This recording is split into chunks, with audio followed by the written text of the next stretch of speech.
আজকের মলদ্বীপে তোমাদের খাওয়াবো বাঙালি খাবার। কত রকম খাবার দেবে, নুডলস রয়েছে। এটা কি মাছ বলে? থালা ভর্তি মাছ। আমরা চলে এসেছি আরও একটা দোকানে, বাঙালি দোকান। এটাও এটা কত হয়েছে? 15 টাকা। বাংলাদেশির বাঙালি হোটেল।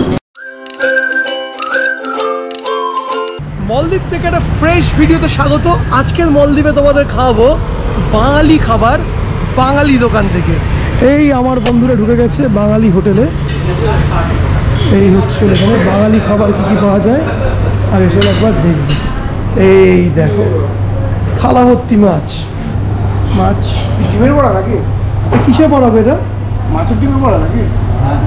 কত রকম খাবার দেবে, নুডলস রয়েছে, বিরিয়ানি রয়েছে, কাবাব রয়েছে। আচ্ছা এটা কাবাব কিসের?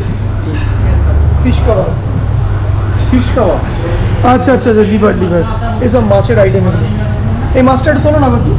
এই মাছটা এটা কি মাছ বলে? আমরা চলে এসেছি আরও একটা দোকানে, বাঙালি দোকান। এটাও এটা একদম 19 নম্বর রোডের একদম সামনে। প্রথম দিন এখানে গিয়েছিলাম। তোমার জন্য একটা। এটা কত? এটা 15 টাকা।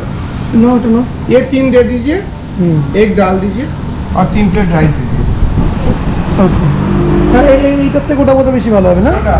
এটার থেকে এটা নিচ্ছ তো? হ্যাঁ মশলা আছে, এটা আবার হালকা পরে ভালো লাগলে একটা নিয়ে নেবো। একটা ভালো লাগে, বেশি দাম তো না, ভাগ করে ভাগ যোগ করে খেয়ে নেবো। অনেক খাবার দেখো এখানে। এটার দাম কত করে বললো ভাই? 15। আর এই টুনা মাছ না, টুনা মাছের চচ্চড়ি কত করে বললো? 35 টাকা করে। এটাও বললো বোধ হয় চিকেন দিয়ে। চিকেন কত? 20 টাকা না 25 টাকা? চিকেন 25 টাকা অ্যাপ্রক্সিমেটলি।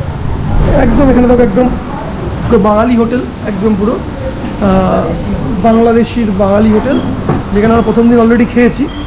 আজকেও এখানে খাবো।